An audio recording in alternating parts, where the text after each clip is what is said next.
Hello and welcome to Non-Stop Wrestling Chat. My name is Barry and this is This Week in Wrestling number 3. Guys, there's a lot of ranting happening this week, so after the credits, be prepared for honest opinions and a little bit of a moaning style of wrestling this week. So stay tuned, don't forget to go to the comments below and let me know something that you liked about wrestling this week and something that you didn't like about it this week, and hit like, subscribe and that beautiful notification bell. I'm going to roll the intro and I'll be back in 2 seconds.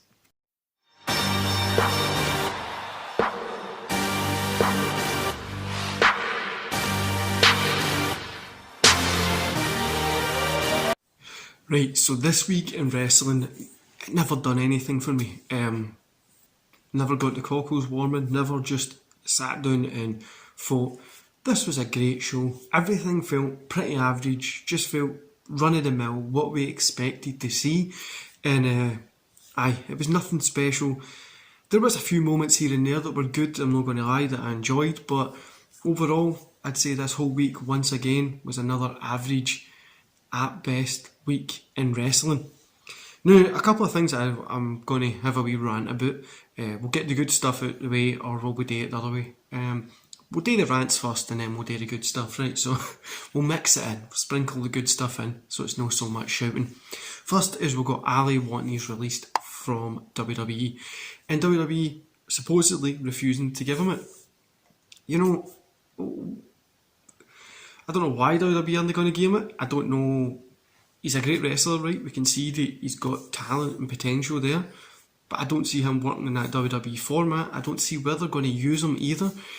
So it might be better to let him go. I would personally love to see him go to somewhere like Impact Wrestling. I think he could bring a lot to there as well, and bring a lot of star power to there. I know AEW have got that option there as well, but I'd rather start seeing other places outside AEW get built up.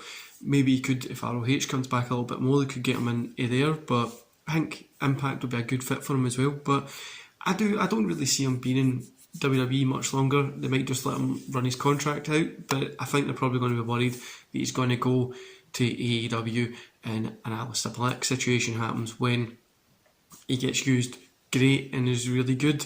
Well, he's really good and he's doing great work. Maybe not getting used as best as what he could. Now, there will be some shouting at this point, guys. Gunther. Why? Now, I know people are saying that WWE's gone back on it and stuff like that, whatever, right? It's still changed to Gunther on their website. There's no need for it. Do you know what I mean? What the Walter, everybody got to know him as Walter, everybody saw him there, they knew him from NXT UK, they saw him up and doing the stuff on the network and stuff. Everybody was kind of knowing who he was as Walter, and then they changed it to Gunther. I had no clue why they decided to do this. Obviously there was stuff going around that's named after a Nazi commander person, but I could think he was a guy from Friends behind the the coffee shop thing that he used to, and I couldn't stop thinking about it. I was waiting for him to come out with his hair dyed blonde and stuff like that. You know, this is a problem as well. It really feels like they were going back to these 1993 everybody must have a character. I mean, like, here's the Italian chef coming out, like this kind of shit that I'm just not interested in. And I can't be arsed seeing come back in wrestling at all. And I just can't be on it this whole week, right, guys? I've been dealing with some bad shin splints. I'm training for a marathon. I'm training for a 48-mile run as well. I'm also training to do a 22.1 mile walk and then a 100-mile walk as well. So there is a lot of stuff I'm training for. I've got shin splints. I've had to slow my training on the walk side down. So I'm pretty pissed off at the fact that wrestling was shit this week. I've just not been motivated to watch wrestling really this week. I've gave it pretty much a miss, apart for the ones that I had to watch for the channel. And the stuff like Gunther, which was a joke. Let's be honest, guys, there's no need for them to change this name. People can say that it's good. If this was AEW doing this, I don't care. It's shit either way. And there's no need to change it. Just keep it as Walter. I mean, Walter was already a weird enough name. We didn't need to change it to Gunther, making it even a weirder name.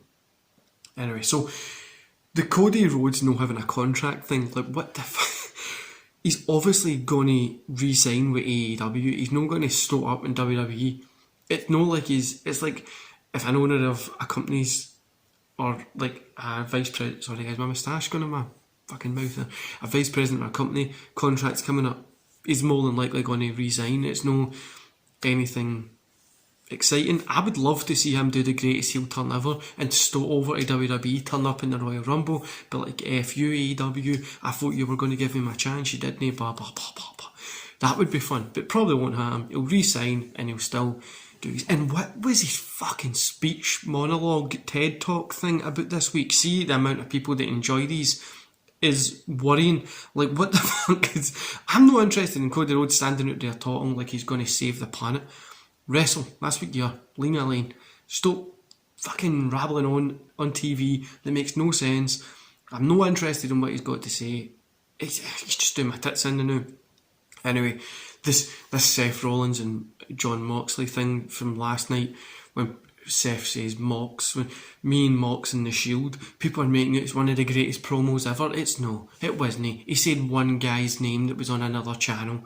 Oh, who cares? Who really gives a shit at the end of the day? This is a point about wrestling at the minute. Nobody cares about this pish. Why? There's no point in getting mega invested in it because the storylines don't really mean fuck all. I mean, if the matches are good, they'll be good. If they're shit, they'll be shit. And the majority of them are shit. It's not really anything special. This pish about, oh, Seth Rollins said so. Of course he said Mox instead of Ambrose, and what I'm not going to lose sleep over it and think that fucking like John Moxley turns up in the Royal Rumble, and I don't even care if he does. I mean, like I don't know. There's nothing, and somebody saying a name on a promo isn't the greatest promo ever. I mean, this used to happen consistently back in the day, but who really cares? You know, everybody's just on Twitter loses or not. Something I do want to talk about, guys, is this Rampage issue. I don't give a shit about watching this show. I only watch it to compare it with SmackDown, and it always doesn't do that great unless SmackDown's fucking terrible, which it has been for the majority of the time. But it just seems like it's just an unmissable show. It doesn't need to be a watchable show. Like, nobody wants to... When they have a good match on it, I enjoy it, right? Obviously, it's just for an hour. They normally have 3 or 4 matches. Generally, they're all average to good. But it just feels like it's missing something, and it's, I don't know, I feel Rampage could be used a little bit better than what it has been. And then it's like, at least, am I trying to compare it, as most people that I've spoke to about it try to compare it to SmackDown as well, because I feel that might be the problem. We used to get a second show that's good as well, and this one is literally the second show of it. Do you know what I mean? It'd be like comparing like a higher up, like say SmackDown to NXT. On the NXT point is, I had read an article that was saying that WWE are pissed that NXT haven't been doing as good as what they thought it was. Imagine that. You change everything, you throw out all the stars that were made, you make these new stars and give them belts, and then it's not as good as what you thought it was going to be. And it's only been like 4 or 5 months. Of course it's not going to be as good as what you thought it's going to be, because it's no enough time to build these people. And also, maybe the other stuff could have just used a revamp instead of from using it the way it is now. They could have just revamped it a little bit. But positive note, Sting being out in that ring, he looked amazing, guys, didn't he? Like, for his age, he looked fantastic. He was doing fantastic work, and he still looked like he could go. Now, I don't think he's going to put on a 5-star classic match, but the guy still looked like he could go. And the other thing I want to talk about as well is John Moxley versus Adam Page. Do you want to see it? Go to the comments below and let me know, because I do. I really want to see this. I think it'd be cool. I think this could be Page's real turning point match here. But then again, is Moxley going to get the belt? I don't want him to get the belt, but I really think it would be a cool way to use him here as well. It would be fun, it would be different, and it would just, like, Moxley bringing in that hardcore kind of style with Adam Page just keep trying to fight it off, and he's setting up his rules, whatever. I think it'd be really, really cool, but we'll see what happens when it comes. So like I says, guys, this week for me has just been really average. You know what I mean? I wouldn't say it was Gunther level bad. I would probably say it was like Cody Rhodes doing a TED Talk bad. Do you know what I mean? Like, it was just there. I mean, it was nothing really interesting to watch, but if you miss it, you miss it. It doesn't really matter. If you watch it, you watched it. You've got some wrestling to enjoy. That's all I really feel. Now we're heading into the Royal Rumble, guys. This is going to be hopefully a fun week and hopefully a fun pay-per-view. I see obviously they're bringing in a few legends and stuff into the Women's Royal Rumble, so I think that's going to help boost that. The Men's Royal Rumble, I think they might have a couple of surprises, which I'm excited for as well. But overall, am I mega excited for the Royal Rumble? Yes. Do I think it's going to be one of the greatest pay-per-views ever? No. And then, before I let you go, we need to talk about the Elimination Chamber supposedly being held in Saudi. Are they going to go with the WrestleMania Chamber feel and whoever wins it goes on to WrestleMania? Is it going to be a Brock Lesnar scenario? Who knows? I think it'll be cool having it over there. I'm not 100%, I'm not mega excited about it being over there, but I think it would be cool to have it there. Also, I hope it's at a time that us in Scotland and Europe and shit can enjoy it at a good time instead from it being on late at night. But yeah, this whole week in wrestling has just felt kind of clunky, felt just there, and nothing like amazing has kind of stood out for me at all. Now, like I said, guys, at the start, let me know in the comments below what you thought about wrestling this week. Did you enjoy it? Do you think it was kind of missable? What was your favourite moments? What was your worst moments? Was Gunther on par with you as well? What was your feelings on it? And let me know in the comments below. Don't forget to hit like, subscribe and that beautiful notification bell, and I'll see you back here when I see you. I think it's Monday I've got a video. I'll see you back then. See you later, guys.